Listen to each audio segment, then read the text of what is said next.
We all mask. It's natural. It's a part of being human because as much as I hate it, being human means that we live in community. And as someone who is so introverted they had to adjust the scale so that I would fit on it, it wasn't until recently that I started to recognize the importance of community. See, there was a benefit to COVID. Just saying. So because of this need for community, we often find ourselves changing to adapt. When we go into a new situation, we don't know what to expect, we turn into who we think the people want us to be, right? We all do it. Think about all the times when someone asks you, hey, how you doing today? And they're not just using it as a greeting because, we're human and English is stupid. And so they actually want to know how you're doing. How often do you say, oh yeah, I'm having a really crappy day. How are you? Because nobody wants to hear that. So we say, oh yeah, I'm great or I'm fine. Because we want to hide that and we want to hold that back. And so see, masking is a natural part of everybody's experience.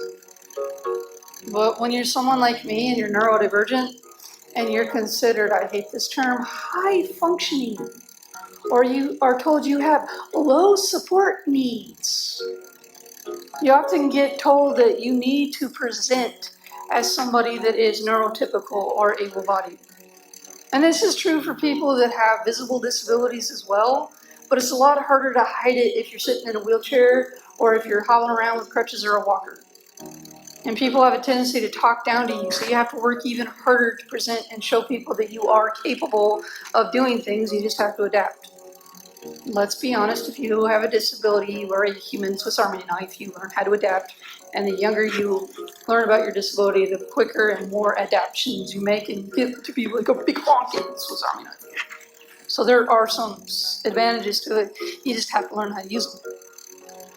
Now, another disadvantage, and this is not a disability, but I'm left-handed. I'm the only one in my family who's left-handed, so double yay. And in an attempt to socialize me at a young age, my mom put me into sports. I didn't really do the socialization thing real well, but I found that I really loved sports.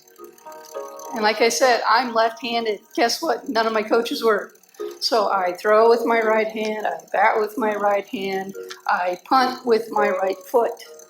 Now basketball, they encourage you to use both, and soccer, they encourage you to use both feet. So I'm pretty adapted and do pretty well with both left and right in those. And I can kind of throw like a 2-year-old with my left hand because I taught myself how to do it when I was trying to teach my nephew how to throw a ball. But if you're watching this video, you're going to notice that sometimes I'm using my left hand to draw, which is natural, it's comfortable, it's what I've been doing since I was a kid. It's how I really learned how to communicate my thoughts and feelings and emotions long before I was comfortable talking to people. It's not that I was ever fully nonverbal, but at a young age I was told that I mumbled all the time.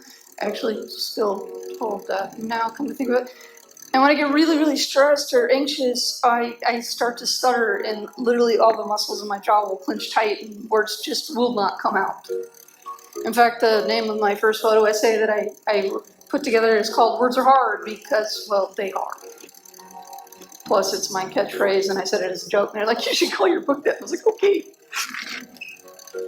But see, here's the thing.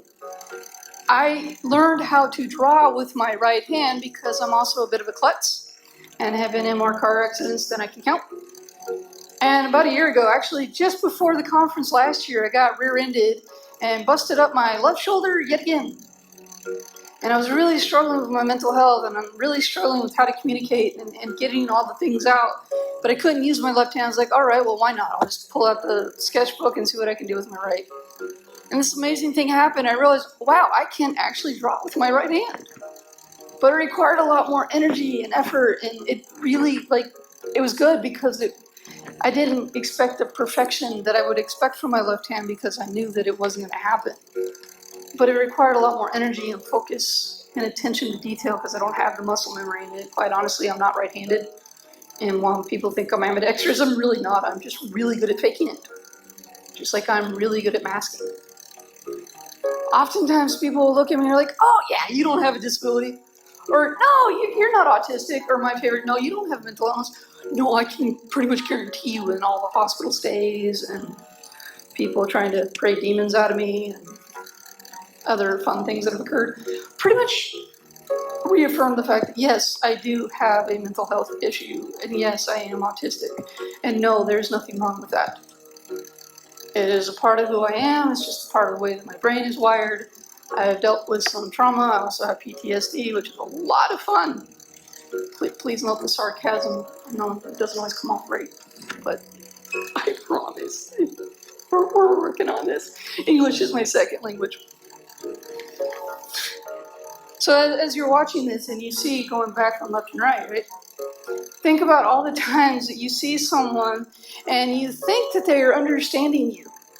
Maybe they're making eye contact, but it's really painful and you don't recognize that. Maybe they're sitting there and they're like chomping at the bit because they really want to share something with you, but they've been talking. Nope. I gotta wait my turn. I gotta wait to speak because that's the polite thing to do. And yet you go out and you watch neurotypical conversations, and maybe you're in a conversation with someone who's neurotypical, and then somebody else comes up and they start talking to that other person, and it's like your conversation never happened, but if you were to do that, then you get chastised. And so over the years, you learn not to do that, and you just stand patiently to the side, waiting for their conversation to end, even though you really don't understand why those rules apply differently to other people. And it's painful, and it hurts. And so you continue to wear this mask because you so desperately want to fit. You so desperately want to belong to the world. You learn how to draw with your right hand even though you're left-handed, because that is what the expectation is. And the one place where you would think you could be yourself, the one place where it shouldn't matter because God created us all and we are all in His image.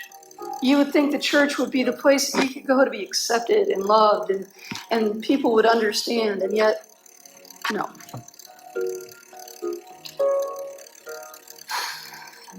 I have experienced more difficulty and more hardship from churches than I have ever experienced anywhere else outside of, high school and middle school in a small town in Georgia, where they are so super accepting of people that are different, especially when they're new. Oh my goodness, we even had our own special group.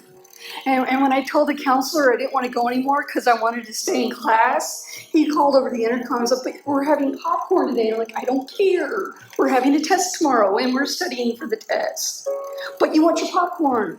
And you would think all the students would be like, no, she wants to stay. Can't you understand how important this test is there? No. They were all like, well, we'll go eat your popcorn.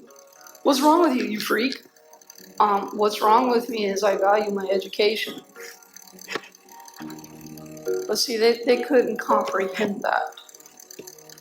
But see, like I said, you would think you would go to a church and you would be accepted and loved on and cared about. And so I did. I grew up in a divided household. My father was somewhere between atheist and agnostic, and my mother is a very devout and zealous Christian. And so I grew up around the church. I grew up knowing who God was. I grew up knowing who Jesus was. I grew up learning about these things. And so even though every time I have gone to the church, there's always been this battle with me, because I would go to the church in these times when I was really struggling because I needed that love, I needed that compassion, and that's what I expected to find. And sometimes I would, at least in the beginning. But then they would start to see the mental health issues, and they would really start to become more prevalent. And then all of a sudden, I was no longer welcome.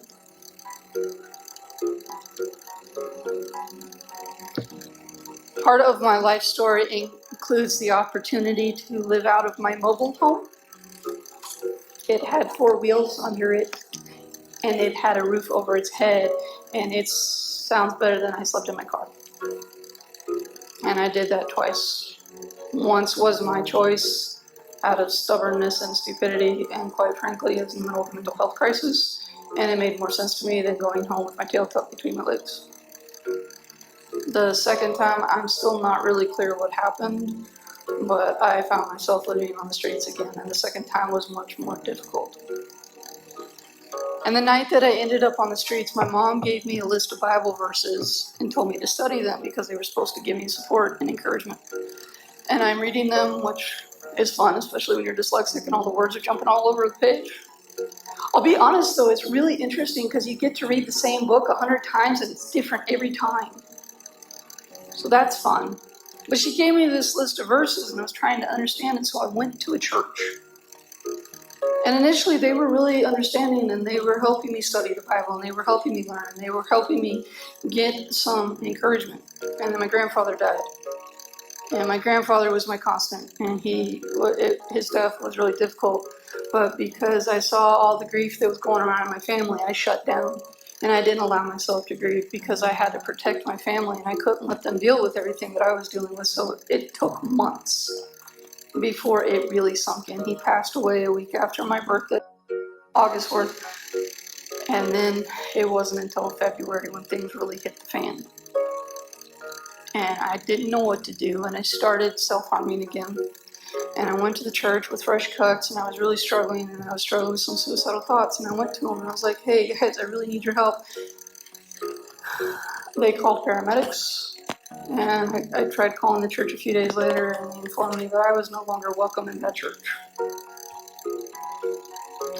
About a year later, I went across the highway to the other big church, and I was talking to them, and I was looking for just a young adult support, like small group that I could be a part of, because I was trying to find people that I could associate with and, do this whole friendship concept that still confuses me. And I was sitting there and I was talking to them, and then during that conversation, one of the pastors called over to the other church. And as soon as he hung up the phone, he came over to me and said, you need to leave our premise right now or we will call the police and have you arrested. And if you ever come back on these premises, we will have you arrested for trespassing. Because the church is such a warm and loving place and they accept everybody. Because they expect everybody to walk in and be right-handed. And they expect everybody to walk in and be able-bodied and neurotypical and not have all these challenges. But I guarantee you, everybody in this room is dealing with something. Whether it is a physical health challenge, whether it is a mental health challenge, whether it is a chronic illness or an acute illness, we are all dealing with something. And here's the amazing thing, God created us all, and He created us all to live in community, which is one of the things I'm going to talk to Him about in the upgrade. Can we not do that? Can we make it so that it's okay not to need community as much? Because when you reach out to that community and that community pushes you away, it really hurts. So that is my challenge for you guys today. Go out and just find at least one person that you can draw into your community and just show them the love and support that God has shown all of us.